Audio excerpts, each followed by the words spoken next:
कि देश के युवा, आज की पीढ़ी देश के लिए स्व के रिलेटेड जितने भी कार्य हैं, जो स्वदेशी चीज़ें हैं उनका अपनाएं, स्व की भाषा अपनाएं, स्वभूषा अपनाएं। उसके माध्यम से हमारा देश अंदर से मजबूत होगा, आत्मनिर्भर होगा और भविष्य में हम हर समस्या का समाधान देश के युवाओं के माध्यम से देने में सक्षम होंगे।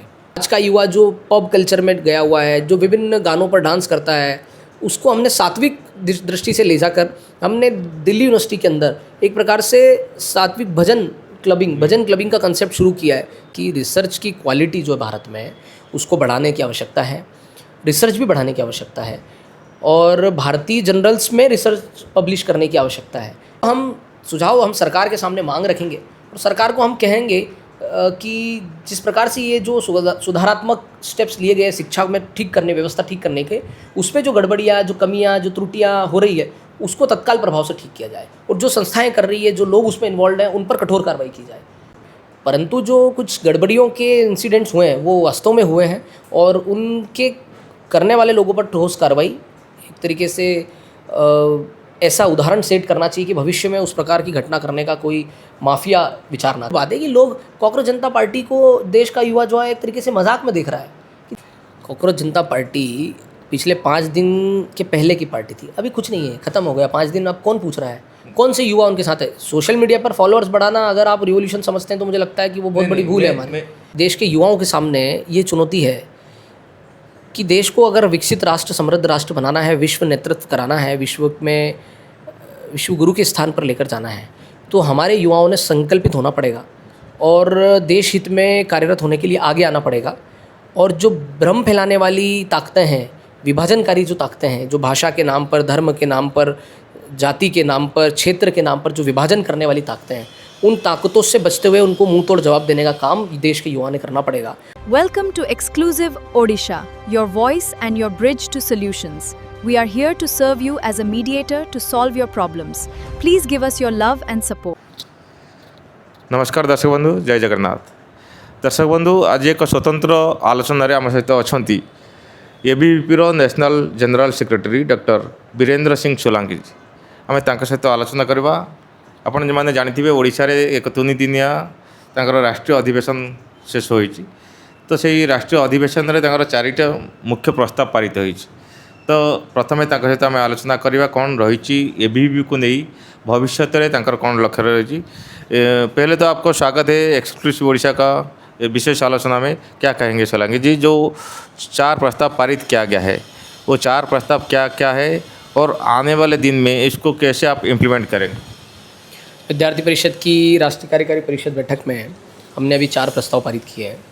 एक प्रस्ताव जो है हमारा वो शिक्षा को लेकर है कि शिक्षा में सुधारात्मक स्टेप्स जो लिए गए हैं उनमें जो गड़बड़ियाँ हो रही है या त्रुटियाँ हो रही है उसको ठीक करने की आवश्यकता है।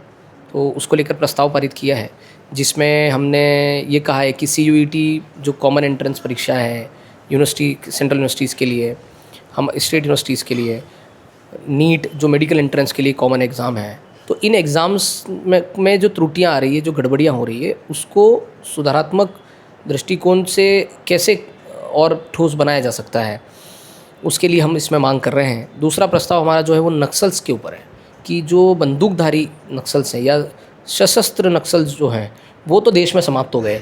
भारत सरकार ने और एजेंसियों ने, CRPF हो गए, पुलिस फोर्स हो गए, आर्मी के जवान हो गए, सब लोगों ने एक कंबाइंड ऑपरेशन चलाकर, ऑपरेशन कगार जैसे ऑपरेशन चलाकर नक्सल्स को ख़त्म किया है।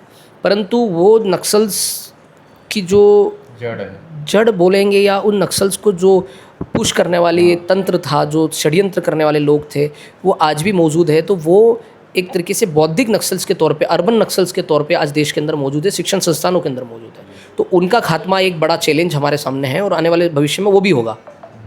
लेकिन वो एक चैलेंज के तौर पे देखकर हम उस दिशा में सरकार से भी बात करते हैं, युवाओं से भी आह्वान करते हैं। तीसरा जो हमारा एक प्रस्ताव आया है वो है जो जिहादी माइंडसेट के साथ एक प्रकार से षड्यंत्रपूर्वक जो संगठित अपराध किया जा रहा है, जो महिलाओं के शोषण और अलग अलग संस्थाओं में बिल्कुल एक तरीके से संगठित अपराध हो रहा है। हाँ, उस प्रकार की जो घटनाएं देश में देखने में आ रही है, जैसे नासिक के अंदर TCS की घटना हुई, लेंसकार्ट की घटना है, भोपाल के अंदर जिम और वो डांस क्लासेस की जो घटना है, इस प्रकार की घटनाएं देश में सामने आ रही है और कहीं ना कहीं ये इसके लिए ठोस कानून बनाने की आवश्यकता है और कठोर कानून, कठोर दंड देने की आवश्यकता है और राष्ट्रीय स्तर पर इसके लिए कोई कानून बनना चाहिए। इस मांगों को लेकर हमने इस पर भी एक प्रस्ताव हम लेकर आए हैं। चौथा जो हमारा प्रस्ताव इस पर आया है वो है वैश्विक परिस्थिति जो है उसमें अनिश्चितताएँ बहुत हैं। आज कई देश अपने स्वार्थ और अपने प्रभुत्व के लिए एक प्रकार से संघर्ष कर रहे हैं, लड़ाई चल रहे हैं, युद्ध कर रहे हैं। उसका इफ़ेक्ट भारत पर भी है, किस प्रकार से वो जानकारी युवाओं तक भी जाना है। तो हमने उसके लिए एक ये बात कही है कि राष्ट्रीय स्तर पर, वैश्विक स्तर पर जो अनिश्चितताएँ हैं उससे निपटने के लिए एक राष्ट्रीय संकल्प देश के अंदर आवश्यक महसूस हो रहा है। इसलिए देश के युवाओं से आह्वान किया है और ऐसा चौथा प्रस्ताव हमारा इसमें पारित हुआ है। तो कुल मिला के 4 प्रस्ताव हमने पारित किए। एक और प्रस्ताव हमारा राष्ट्र केंद्रीय कार्य समिति बैठक में पारित हो चुका है 2 दिन पूर्व, बैठक के 2 दिन पूर्व।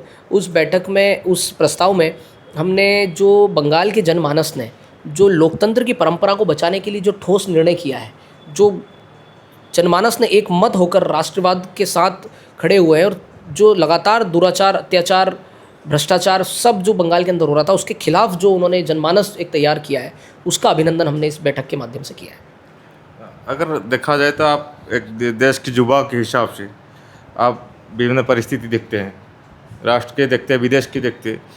अभी देश के लिए क्या चुनौती है, आपके हिसाब से क्या चुनौती है? मेरे हिसाब से देश के सामने, अभी देश के युवाओं के सामने ये चुनौती है कि देश को अगर विकसित राष्ट्र, समृद्ध राष्ट्र बनाना है, विश्व नेतृत्व कराना है, विश्व में विश्व गुरु के स्थान पर लेकर जाना है, तो हमारे युवाओं ने संकल्पित होना पड़ेगा और देश हित में कार्यरत होने के लिए आगे आना पड़ेगा। और जो भ्रम फैलाने वाली ताकतें हैं, विभाजनकारी जो ताकतें हैं, जो भाषा के नाम पर, धर्म के नाम पर, जाति के नाम पर, क्षेत्र के नाम पर जो विभाजन करने वाली ताकतें हैं, उन ताकतों से बचते हुए उनको मुंह तोड़ जवाब देने का काम देश के युवाओं ने करना पड़ेगा। और तेज़ गति से देश के युवाओं ने वैज्ञानिक तौर पर टेक्नोलॉजी के दिशा में आगे बढ़ना पड़ेगा।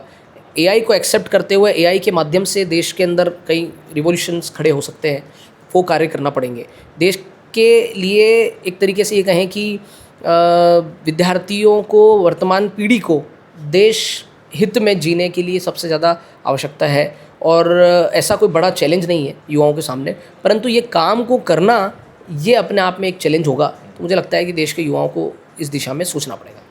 जैसे आप बोल रहे कि देश को इस दिशा में सोचना पड़ेगा, आप तो पास्ट में, निकट अतीत में देखे होंगे कि कॉकरोच जनता पार्टी की तरफ से कैसे आज का जनता, युवा उभर पड़े हैं, लेकिन इसमें आप देखते हैं कि उनमें विचार शक्ति है क्या?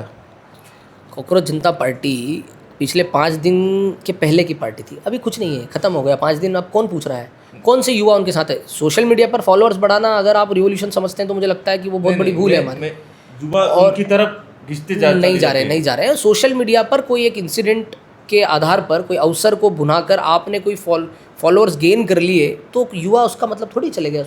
हाँ, ये ज़रूर बात है कि लोग कॉकरोच जनता पार्टी को, देश का युवा जो है एक तरीके से मजाक में देख रहा है कि जिनका ना ज़मीन है, ना धरातल है, ना कोई शक्ति है, सोशल मीडिया पर फॉलोअर गेन करके आप बड़े वादे करेंगे, आप सोच रहे हैं कि देश में क्रांति हो जाएगी, वो बहुत बड़े भ्रम की स्थिति है।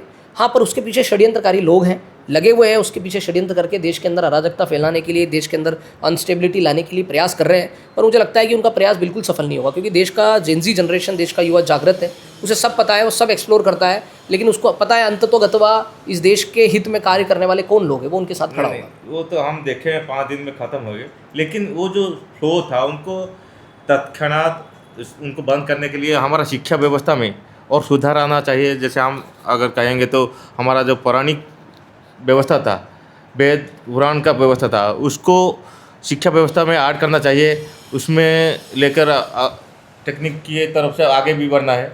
बिल्कुल, वो जो पुराना ज्ञान है, जो पुराणों का ज्ञान है, वो ऑलरेडी हमारी शिक्षा व्यवस्था में एनईपी के तहत, इंडियन नॉलेज सिस्टम IKS के तहत देश के शिक्षण संस्थानों में, शिक्षा व्यवस्था में आने का एक स्टेप ऑलरेडी लिया जा चुका है।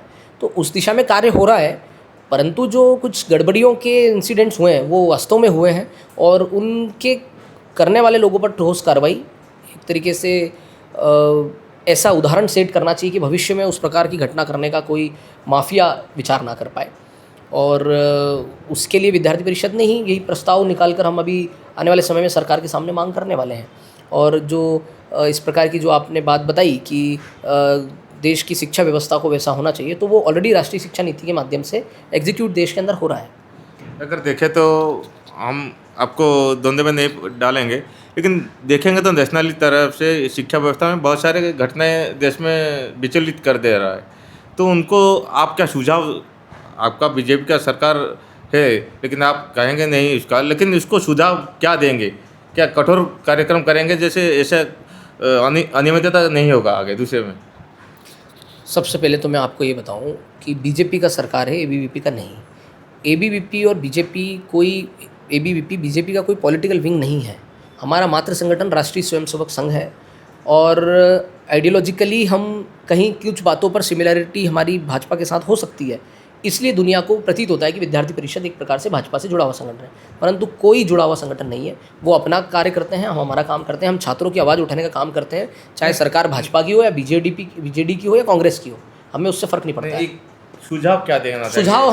सुझाव हम सरकार के सामने मांग रखेंगे और सरकार को हम कहेंगे कि जिस प्रकार से ये जो सुधारात्मक स्टेप्स लिए गए शिक्षा में ठीक करने, व्यवस्था ठीक करने के, उसमें जो गड़बड़ियाँ, जो कमियाँ, जो त्रुटियाँ हो रही है, उसको तत्काल प्रभाव से ठीक किया जाए और जो संस्थाएं कर रही है, जो लोग उसमें इन्वॉल्व हैं, उन पर कठोर कार्रवाई की जाए। क्योंकि इस प्रकार की अगर उदाहरण सेट नहीं किए जाएंगे, कठोर कार्रवाई नहीं की जाएगी, तो आने वाले समय में भी इस प्रकार की अनियमितताएँ सामने आ सकती है। तो इसलिए हम सरकार से आने वाले समय में मांग कर रहे हैं और इस प्रस्ताव के माध्यम से हमने देश के सामने बात रखी है कि हम सरकार से मांग करेंगे। और एक बात आपने बोला कि जो उद्योगपति है देश में सारे, जो रिसर्च काम कर रहे हैं उसको सपोर्ट नहीं मिल रहा है। उनको कैसे सपोर्ट मिलेगा? जो जेन्युइन जो रिसर्च करेंगे उसको सपोर्ट कैसे करेंगे? उसको क्या आपका क्या प्लान है? विद्यार्थी परिषद ने इस बैठक में चर्चा करते हुए कार्यकर्ताओं के माध्यम से एक विषय सबके सामने आया कि रिसर्च की क्वालिटी जो है भारत में, उसको बढ़ाने की आवश्यकता है, रिसर्च भी बढ़ाने की आवश्यकता है और भारतीय जर्नल्स में रिसर्च पब्लिश करने की आवश्यकता है। ऐसे कई बिंदु आए, तो कुल मिलाकर बात यही है कि उसके लिए फंड चाहिए, उसके लिए बजट चाहिए और भारत जो है अभी वर्तमान में 0.65% अपनी जीडीपी का ही रिसर्च में खर्च करता है और उसमें से भी 60% डीआरडीओ, इसरो और जो सरकारी संस्थान हैं उनके माध्यम से खर्च हो रहा है। तो भारत के अंदर अगर रिसर्च पर देश के हमारे उद्योग जगत के लोग जो हैं वो अगर इन्वेस्टमेंट करेंगे तो देश की रिसर्च की क्वालिटी और देश में रिसर्च बढ़ेगा और मेनली साइंस एंड टेक्नोलॉजी पर हमको कार्य करने की आवश्यकता है। तो इसलिए हमने इस बैठक के माध्यम से उद्योग जगत से आह्वान किया है कि भारत के उद्योग जगत के लोग देश में रिसर्च के लिए इन्वेस्टमेंट करें, सरकारी संस्थाओं के साथ समन्वय करते हुए, और उस दिशा में हमने लोगों से आह्वान किया है। और एक बात बताएंगे कि 77 साल का संगठन है, बहुत सारे आपका संगठन जाकर विभिन्न दल से नेता हुए हैं, इलेक्शन लड़े हैं, आगे एबीवीपी के तरफ से लड़ने के क्या कुछ ख्वाहिश है? छात्र संघ चुनाव, हाँ, छात्र संघ है जनरल चुनाव पे एबीवीपी में। एबीवीपी जनरल चुनाव नहीं लड़ती है, एबीवीपी जनरल चुनाव लड़ती है। एबीवीपी चूँकि एक शिक्षा क्षेत्र का संगठन है, कैंपस ओरिएंटेड एक्टिविज्म करता है, स्टूडेंट ओरिएंटेड एक्टिविज्म करता है और शिक्षा क्षेत्र में हम अमूलचूल परिवर्तन के लिए प्रयासरत रहते हैं। तो उस कड़ी में ही हमारा कार्य है कि कैंपस के अंदर अगर छात्र संघ चुनाव हो रहे हैं तो विद्यार्थी परिषद लड़ेगी और जीतेगी भी। उसके परिणाम भी देश में दिखते हैं। मैं आपको बता देना चाहता हूँ कि हमारे दिल्ली यूनिवर्सिटी के अंदर का उदाहरण बताता हूँ। दिल्ली यूनिवर्सिटी छात्र संघ चुनाव जीतने के पश्चात हमारे छात्र संघ पैनल ने एक बहुत अच्छा इनिशिएटिव किया है।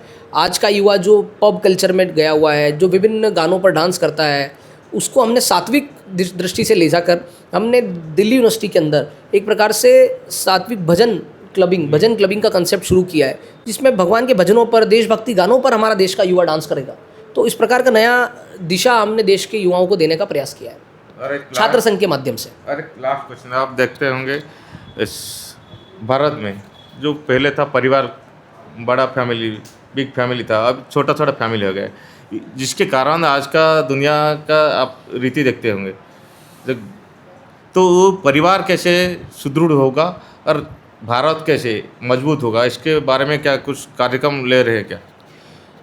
विद्यार्थी परिषद ने जो पंच परिवर्तन की बात है उसमें से हमने कुछ प्रमुख बिंदुओं पर कार्य करना शुरू किया है। जो देश के अंदर न्यूक्लियर फैमिलीज़ हैं, बनते जा रही हैं, जो फैमिली टूटती जा रही है, छोटी छोटी बातों पर डाइवोर्स भी हो रहे हैं, उस बात को लेकर अगर उसका सॉल्यूशन अगर देखें तो उसका एक ही सॉल्यूशन है कुटुंब प्रबोधन। परिवार में चर्चा होना, परिवार में बातचीत होना, एकात्म होना, आपसी प्रेम बढ़ना, ये कुटुंब प्रबोधन के माध्यम से होगा। आजकल लोग दूर दूर रहते हैं फैमिली में, दूसरे जगहों पर रहकर अपना शिक्षा, अपना बिजनेस, अपनी नौकरी करते हैं, तो एक आत्मीयता की कहीं ना कहीं कमी महसूस होती है। इसलिए कुटुंब प्रबोधन इसका एक सॉल्यूशन है। दूसरा जो आपने प्रश्न पूछा कि देश के अंदर